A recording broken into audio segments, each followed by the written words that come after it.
વંદિતુ સૂત્ર ભાગ 13 આણયન એટલે આણયન પ્રયોગને વિશે આણયન લાવવું પ્રયોગ ક્રિયા પોતે જે સ્થળમાં વ્રત લઈને બેઠો હોય તેની બહારની જગામાંથી કોઈની મારફત કાંઈ પણ મંગાવવું તે આનયન પ્રયોગ તેના વિશે પેસવણે એટલે પ્રેષણ પ્રયોગને વિશે પ્રેષણ એટલે મોકલવું મોકલાવવું તેનો પ્રયોગ ક્રિયા પોતે જે સ્થાનમાં વ્રત લઈને બેઠા હોય ત્યાંથી કોઈ કારણે નોકર વગેરેને કામકાજ માટે બહાર મોકલવા તે પ્રેષણ પ્રયોગ તેના વિશે સદે એટલે શબ્દે શબ્દાનુપાતને વિશે પોતે જે સ્થાનમાં વ્રત લઈને બેઠા હોય ત્યાંથી ખોખારો ખાઈને કે ઊંચેથી અવાજ કરીને પોતાની હાજરી જણાવનારી ચેષ્ટા કરવી તે શબ્દાનુપાત તેના વિશે રૂવે એટલે રૂપાનુપાતને વિશે પોતે જે સ્થાનમાં વ્રત લઈને બેઠો હોય ત્યાંથી ઊંચો નીચો થઈને કે મકાન પ્રમુખની જાળીએ આવીને પોતાની હાજરી દર્શાવનારી ચેષ્ટા કરે તે રૂપાનુપાત તેના વિશે પુગ્ગલખ્યેવે એટલે પૂતગલ શેપે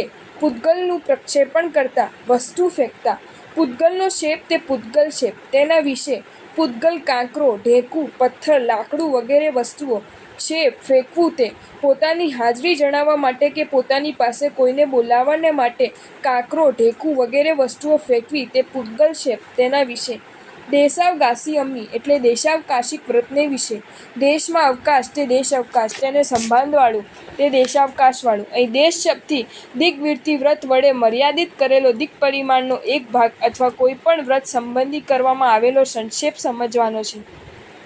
અવકાશ એટલે અવસ્થાન અર્થાત કોઈ પણ વ્રતમાં રાખેલી છૂટોને વિશેષ મર્યાદિત કરીને તેના એક ભાગમાં દેશમાં સ્થિર થવું તે દેશાવકાશિક વ્રત છે. તેનું પાલન એક મુહૂર્તથી માંડીને સંપૂર્ણ અહોરાત્રી 2-5 દિવસ કે તેથી પણ વધારે સમય માટે એક શૈયા એક મકાન કે એક મહોલ્લા વગેરેનો નિયમ કરવાથી તથા પ્રતિદિન નીચેના 14 નિયમનો ધારવાથી થઈ શકે છે. સચિત નિયમ શ્રાવકે મુખ્ય વૃત્તિથી સચિતના ત્યાગી થવું જોઈએ, છતાં તેમ ન બને ત્યાં સચિતનું પરિમાણ નક્કી કરવું કે આટલા સચિત દ્રવ્યોથી અધિકનો મને ત્યાગ છે. અચિત વસ્તુ વાપરવાથી 4 પ્રકારનો લાભો થાય છે. સર્વ સચિતનો ત્યાગ થાય છે, રસનેન્દ્રિય જીતાય છે, કામચેષ્ટાની શાંતિ થાય છે અને જીવોની હિંસામાંથી બચી શકાય છે. દ્રવ્ય નિયમ દવ્વ આજના દિવસે હું આટલા દ્રવ્યોથી અધિક નહીં વાપરું એવો નિયમ લેવો તે દ્રવ્ય નિયમ. અહીં દ્રવ્ય શબ્દથી પરિણામના અંતરવાળી વસ્તુ ગ્રહણ કરવાની છે, જેમ કે ખીચડી, લાડુ, વડા અને પાપડ. કેટલાક મતથી નામાંતર, સ્વાદાંતર, રૂપાંતર અને પરિણામાંતર વડે દ્રવ્યની ભિન્નતા નક્કી થાય છે. વિકૃતિ નિયમ એટલે વિગયનો નિયમ શ્રાવક શ્રાવિકાએ નીચેના 6 વિગયોનો સંક્ષેપ કરવાનો હોય છે. દૂધ, દહીં, ધૃત, તેલ, ગોળ અને કડા તળેલી વસ્તુઓ આ વિકૃતિઓનો ત્યાગ સાથે તે દરેકને નિવિયાતનો પણ ત્યાગ થાય છે અને તેમ કરવાની ઈચ્છા ન હોય તો નિયમ લેતી વખતે જ ધારી લેવામાં આવે છે કે મારે અમુક વિકૃતિનો ત્યાગ છે પણ તેમાં નિવિયાતીની યત્ના છે. ઉપાનહ નિયમ આજના દિવસે આટલા પગરખામાંથી અધિક પગરખા નહીં પહેરવું એવો જે નિયમ તે ઉપાનહ નિયમ. તેમાં પગરખા શબ્દથી ચંપલ, બૂટ, ચાકડી, મોજડી, મોજા વગેરે તમામ સાધનો સમજવાના છે. તંબોલ નિયમ 4 પ્રકારના આહારો પૈકી સ્વાદિમ આહાર તે તંબોલ. તેમાં પાન, સોપારી, તજ, લવિંગ, એલચી વગેરેનો સમાવેશ થાય છે. તેનું દિવસ સંબંધી પરિમાણ કરવું તે તંબોલ નિયમ. વસ્ત્ર નિયમ પહેરવાના તથા ઓઢવાના વસ્ત્રોનું દિવસ સંબંધી પરિમાણ નક્કી કરવું તે વસ્ત્ર નિયમ. પુષ્પભોગ નિયમ મસ્તકમાં રાખવાને લાયક, ગળામાં પહેરવાને લાયક, હાથમાં લઈને સૂંઘવાને લાયક વગેરે ફૂલો તથા તેની બનાવેલી વસ્તુઓ જેવી કે ફૂલની શૈયા, ફૂલના તકિયા, ફૂલના પંખા, ફૂલની જાળી, ફૂલના ગજરા, ફૂલની કળગી, ફૂલના હાર તોરા, તેલ, અત્તર વગેરેનું પરિમાણ નક્કી કરવું તે પુષ્પભોગ નિયમ.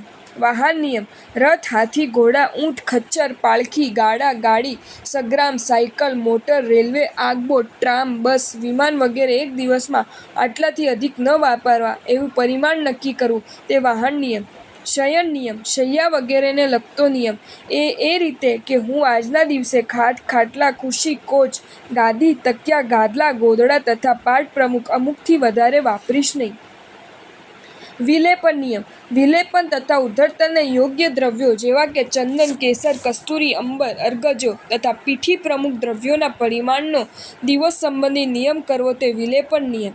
બ્રહ્મચર્ય નિયમ: દિવસે અબ્રહ્મ્ય સેવવું તે શ્રાવકને વર્જ્ય છે તથા રાત્રિમાં પણ શક્તિ મુજબ નિયમન કરવું આવશ્યક છે. તેને પરિમાણને લગતો જે નિયમ તે બ્રહ્મચર્ય નિયમ. દિગ નિયમ: ભાવના અને પ્રયોજના પ્રમાણે 10 દિશામાં જવા આવવાનું પરિમાણ તે દિગ નિયમ. સ્નાન નિયમ: દિવસમાં આટલી વારથી વધારે ન થાવું તે બાબતનો નિયમ તે સ્નાન નિયમ. અહીં શ્રી જિનેશ્વર આદિની ભક્તિ આદિ નિમિત્તે સ્નાન કરવું પડે તેમાં નિયમનો બાદ ગણાતો નથી. ભક્તિ નિયમ: દિવસ સંબંધી આહારનું પરિમાણ નક્કી કરવું એ ભક્તિ નિયમ. આ વ્રતનું પાલન સ્વ અપેક્ષાએ કરવાનું છે. કુટુંબ કે જ્ઞાતિ વગેરેના પ્રયોજનથી ઘરે આહાર આદિ વગેરે વધારે બનાવવા પડે તેની આમાં છૂટ આપેલી છે. તે ઉપરાંત પૃથ્વીકાય, અપકાય, તેજસકાય, વાયુકાય, વનસ્પતિકાય, અસી, મસી અને કૃષિને લગતું પરિમાણ પણ નક્કી કરવામાં આવે છે. બીએ એટલે બીજાને વિશે, શીખાવે એટલે શિક્ષાવ્રતને વિશે, નિંદે એટલે હું નિંદું છું, આણવણેથી નિંદે: જ્યાં સુધી બાહ્ય પ્રવૃત્તિનો સંબંધ ઘટતો નથી ત્યાં સુધી આભ્યંતર સુધારણા માટે જે જાતનું વાતાવરણ અને યોગ્યતા જોઈએ તે પેદા થતી નથી. તેથી બાહ્ય પ્રવૃત્તિઓ ઘટાડનારું અને આભ્યંતર સુધારણાને અવકાશ આપનારું દેશાવકાશિક વ્રત અતિ અગત્યનું સ્થાન પ્રાપ્ત કરે છે. આ વ્રતની મુખ્ય ભાવના સિદ્ધ કરવા માટે તેમાં પ્રથમ ક્ષેત્રની મર્યાદા નક્કી કરવામાં આવે છે. જેમ કે આજે હું 15 ગાઉ, 10 ગાઉ, 5 ગાઉ, 1 ગાઉ કે અડધા ગાઉથી વધારે દૂર નહીં જાઉં, અથવા નગરની બહાર, લત્તાની બહાર, શેરીની બહાર, મકાનની બહાર કે તેના અમુક ભાગની બહાર નહીં જાઉં. આ પ્રકારની ક્ષેત્ર મર્યાદા સ્વીકારવાથી પ્રવૃત્તિનો વિસ્તાર એક નાનકડા વર્તુળમાં આવી જાય છે અને તેથી મર્યાદિત કરેલા સ્થાન સિવાયના સ્થાનમાં થઈ રહેલા અનેક પ્રકારના પાપોરમથી તે બચી જાય છે. દેશાવકાશિક વ્રતને સ્વીકારનારો માણસ તેના બહારના બધા સંબંધોથી મુક્ત રહે તે ઈચ્છવા યોગ્ય છે. છતાં તેમ ન બને તો દેશાવરથી આવેલા કાગળ કે તાર વગેરે વાંચવાની છૂટ રાખી શકે છે. પરંતુ આવા કોઈ પણ પ્રકારના અપવાદ ન રાખ્યો હોય તો નિયમ બહારની પ્રવૃત્તિઓ સાથે સંબંધ રાખી શકાતો નથી. આ વ્રતમાં ક્ષેત્ર મર્યાદાની જેમ દ્રવ્ય મર્યાદા પણ કરવામાં આવે છે કે જેના માટે 14 નિયમોની ધારણા મુખ્ય છે. આ નિયમો નિત્ય ધારણ કરવાથી શ્રદ્ધા, સંયમ અને સદાચારની પુષ્ટિ થાય છે તથા આત્મતત્વનું ચિંતન કરવાની સુંદર તક સાંપડે છે. જીવન ભોગને માટે નથી પણ ધર્મ સાધનાને માટે છે એ વાતનું સ્મરણ આ નિયમો પુનઃ પુનઃ કરાવે છે. આ વ્રત ધારણ કરનાર માટે નીચેની 5 બાબતો અતિચાર રૂપ માનવામાં આવી છે: આનયન પ્રયોગ, પ્રેષ્ય પ્રયોગ, શાબ્દાનુપાત, રૂપાનુપાત, પૂદ્ગલક્ષેપ. અમુક ક્ષેત્રની મર્યાદા નક્કી કર્યા પછી બહારની કોઈ પણ વસ્તુની જરૂર પડે તો તેના વિના ચલાવી લેવું યોગ્ય છે, પણ બીજાની મારફત મંગાવીને તેનો ઉપયોગ કરવો યોગ્ય નથી, કારણ કે તેમ કરવાથી વ્રતની મૂળ ભાવના જે હિંસાદી દોષોમાંથી બચવાની છે તે સચવાતી નથી. ક્ષેત્ર મર્યાદાની બહારથી કોઈ પણ વસ્તુ બીજાની પાસે મંગાવી એ આનયન પ્રયોગ નામનો પહેલો અતિચાર ગણાય છે. તે જ રીતે મજૂર સેવકને ક્ષેત્ર મર્યાદાની બહાર મોકલી કોઈને સંદેશ પહોંચાડવો કે કોઈ વસ્તુ મંગાવી તે પ્રેષ્ઠયોગ નામનો બીજો અતિચાર ગણાય છે. અને શબ્દરૂપ દ્વારા પૂદ્ગલ પ્રક્ષેપ વડે પોતાની હાજરી જણાવવી અથવા કોઈ સંકેત કરવો એ અનુક્રમે શબ્દાનુપાત અતિચાર, રૂપાનુપાત અતિચાર અને પૂદ્ગલક્ષેપ નામનો ત્રીજો, ચોથો અને પાંચમો અતિચાર ગણાય છે.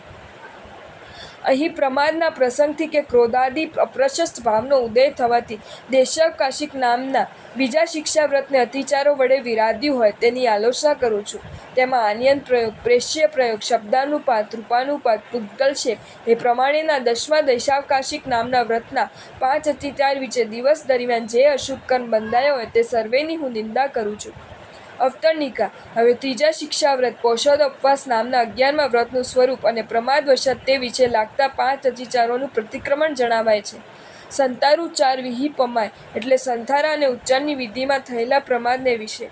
સંસાર અને ઉચ્ચાર તે સંસારોચ્ચાર, તેનો વિધિ તે સંસારોચ્ચાર વિધિ, તેમાં થયેલા પ્રમાદ તે સંસારોચ્ચાર વિધિ પ્રમાદ, તેના વિશે અહીં સપ્તમીનો લોપ થયેલો છે. સંસ્તાર્યતે વિસ્તાર્યતે ભૂપીટે શયાલુમીરીતિ સંસ્તાર: ઊંઘવા ઈચ્છાળનારાઓ વડે જમીન પર જે બિછાવાય છે તે સંસ્તાર અથવા સંસ્તરંતી સાધુઓ શ્રીમતી સંસ્તાર, જેમાં સાધુઓ સૂઈ રહે છે તે સંસ્તાર. વિશિષ્ટ અર્થમાં તે દર્ભ, ઘાસ, કાંબલ કે પાથરણા વગેરેનું સૂચન કરે છે. ઉપલક્ષણથી સૂવાની પાટ કે પાટિયું પણ સંસ્તાર કહેવાય છે. સંસ્તારો દર્ભ, તૃણ, કંબલી, વસ્ત્રાદિ ઉપલક્ષણત્વાદ શય્યા પીઠ ફલકાદી ચ ઉચ્ચાર શબ્દ અહીં ઉચ્ચાર પ્રસ્વન ભૂમિને માટે વપરાયેલો છે. ઉચ્ચારથી ઉચ્ચાર પ્રસ્તવન ભૂમ્ય. ઉચ્ચાર પ્રગવન ભૂમિ એટલે વડાય નીતિ, લઘુ નીતિ, મળમૂત્ર વગેરે પરઠવાની જગા, ઠંડીલ ભૂમિ, તેને લગતી પ્રતિલેખન પ્રમાર્જનની ખાસ ક્રિયા, તેનો વિધિ, તેમાં પ્રમાદ કરવા એટલે તેમાં ભૂલચૂક કરવી તેના વિશે, તહ એટલે અને, ચેવ એટલે તે જ પ્રમાણે, ભોયણા ભોય, ભોજના ભોગ એટલે ભોજન આદિની ચિંતા કરવામાં, ભોજન એટલે આહાર, ઉપલક્ષણથી દેહ સત્કાર વગેરે, તેનો આભોગ ભોગ વિચાર તે ભોજનો ભોગ એટલે ભોજન કે શરીર સત્કારની ચિંતા કરવી, તેને લગતા વિચાર કરવા, તે જ ભોજના ભોગ કહેવાય છે તેના વિશે. પોષઃ વિહિ વિવરીએ પોષદ વિધિ વેપર્યતે પોષદ વિધિના વિપરીતપણાને વિશે. પોષદના વિધિ તે પોષદ વિધિ, તેનું જે વૈપરીત્ય વિપરીતપણું તે પોષદ વિધિ વૈપરીત્ય તેના વિશે. પોષ એટલે પુષ્ટિ, પ્રક્રમથી પ્રસ્તાવથી ધર્મ સંબંધી, જે ધારણ કરે તે પોષદ અથવા પોષમ ધત્તે પુષ્ણાતિ વ ધર્માનીતિ પોષદ, પુષ્ટિને ધારણ કરે અથવા ધર્મનું પોષણ કરે તે પોષદ. શ્રી હરિભદ્ર સૂરીએ 10મા પંચાશકમાં તેની વ્યાખ્યા કરતાં જણાવ્યું છે કે પોષૈ કુશલ ધમ્મે જમ તહારાદિ ચાગણઠ્ઠાણમ ઇહ પોષહોતી ભણત્તિ વિહીણા જીન ભાષ્યેણવ. જે કુશલ ધનનું પોષણ કરે છે ને જેમાં શ્રી જિનેશ્વર દેવોએ કહેલા આહાર ત્યાગ આદિનું વિધિપૂર્વક અનુષ્ઠાન કરાય છે તે પોષદ કહેવાય છે. શ્રી ઉપાસક દર્શાંગ સૂત્રમાં આ વ્રતનું નામ પોષવોવાસ એટલે પોષદોપવાસ આપેલું છે. શ્રી અભયદેવ સૂરીએ તેની વ્યાખ્યા આ પ્રમાણે કરેલી છે. પોષદ ઉપવાસ એ શબ્દમાં પોષદ શબ્દ અષ્ટમી આદિ પર્વોમાં રૂઢ થયેલો છે. તે પર્વોમાં ઉપવાસ કરવો તે પોષદ ઉપવાસ. તે આહાર આદિ વિષયના ભેદ વડે 4 પ્રકારનો છે. તેનો ભગવતી સૂત્રમાં પણ આ વ્રતને પોષહોવાવાસ આ નામથી ઓળખવામાં આવ્યું છે. અષ્ટમી આદિ તિથિથી કેટલી અને કઈ તિથિઓ ગ્રહણ કરવી તેનું સ્પષ્ટીકરણ યોગશાસ્ત્રના તૃતીય પ્રકાશમાં આ પ્રમાણે કરેલું છે. ચતુષ્પવર્ય ચતુર્થાદિ કૃવ્યપાર નિષેધનમ બ્રહ્મચર્ય ક્રિયા સ્નાનાદિ ત્યાગ પોષદ વ્રતમ. 4 પર્વોમાં ચતુર્થાદિ ઉપવાસાદિ તપ કૃપકૃતિનો ત્યાગ, બ્રહ્મચર્યનું પાલન અને સ્નાનાદિનો ત્યાગ એ પોષદ વ્રત છે. આ શ્લોકના વિવરણમાં શ્રી હેમચંદ્રાચાર્યે જણાવ્યું છે કે ચતુષ્પર્વી અષ્ટમી ચતુર્દશી પૂર્ણિમા અમાવસ્યા લક્ષણા ચતુર્ના પર્વાના સમાહારશુ તુષ્પર્વી. ચતુષ્પર્વી એટલે આઠમ, ચૌદસ, પૂનમ અને અમાસ. આ 4 પર્વોનો સમૂહ તે ચતુષ્પર્વી એટલે આઠમ, ચૌદસ આદિ પર્વના દિવસે ઉપવાસ વગેરેનું વિધિપૂર્વક અનુષ્ઠાન કરવું તે પૌષદ કે પોષદોપવાસ નામનું શ્રાવકનું 11મું વ્રત છે. 4 શિક્ષા વ્રતોમાં તેનું સ્થાન 3જું છે. પોષદોપવાસ 4 પ્રકારનો છે. તે માટે શ્રી આવશ્યક સૂત્રના 6થા અધ્યાયમાં કહ્યું છે કે પોષહોપવાસે ચૌવ્ય પન્નતે તમ જહા. આહાર પોષહે, શરીર સત્કાર પોષહે, બંબચેર પોષહે, અવાવાર પોષહે. પોષદ ઉપવાસ 4 પ્રકારના કયો છે તે આ રીતે: આહાર પોષહ ઉપવાસ આદિ તપ કરવું તે, શરીર સત્કાર પોષહ સ્નાન ઉદર્તન વિલેપન પુષ્પ ગંધ વિશિષ્ટ વસ્ત્ર અને આભરણાદિથી શરીરનો સત્કાર કરવાનું તજી દેવું તે, બંબચેર પોષહ એટલે બ્રહ્મચાર્ય પાળવું તે, અવ્વાવાર પોષહ એટલે સાવધ્ય વેપારનો ત્યાગ કરવો તે. આ 4 પ્રકારનો પોષદ સર્વથી અને દેશથી એમ 2 પ્રકારે થાય છે. તેમાં પૂર્વાચાર્યોની પરંપરાએ હાલમાં આહાર પોષદ સર્વથી અને દેશથી તથા બાકીના પોષદ સર્વથી જ થાય છે. આહાર પોષદમાં ચૌવ્યાર ઉપવાસ તે સર્વ પોષદ છે અને તિવ્યાર ઉપવાસ આયમિલ નિવી એકાશનું વગેરે દેશ પોષદ છે. અન્ય વ્રતોની અપેક્ષા એ વ્રતમાં ત્યાગની તલ્લીન વિશેષ મળે છે. સાદું જીવનની પવિત્રતાનો આંશિક પરિચય થાય છે, કારણ કે તે યાવત જીવનનું નહીં તો પણ 4 પ્રહર કે 8 પ્રહરની મર્યાદાવાળું સામાયિકનું જે ઉચ્ચારણ છે તે અંગેનું પ્રત્યાખ્યાન છે. આ વ્રતમાં દેવવંદન, ગુરુવંદન, 6 આવશ્યક 12 વ્રતને લગતી ક્રિયા તથા પ્રતિલેખન, પ્રમાર્જન આદિ કરવાનું હોવાથી તેનો વિધિ વિસ્તૃત છે તે 3જા ભાગમાં જણાવેલી છે. આ વિધિના મૂળ ઉદ્દેશથી જે કાંઈ વિરુદ્ધ વર્તન થયું હોય તેને પોષદ વિધિ વૈપરીત્ય કહેવાય તેના વિશે. જો તમને આ વિડીયો ગમ્યો હોય તો આ વિડીયોને લાઈક કરો અને મારી ચેનલ જૈન ફેક્ટ્સ એન્ડ સ્ટોરીઝને સબસ્ક્રાઈબ કરો. ધન્યવાદ.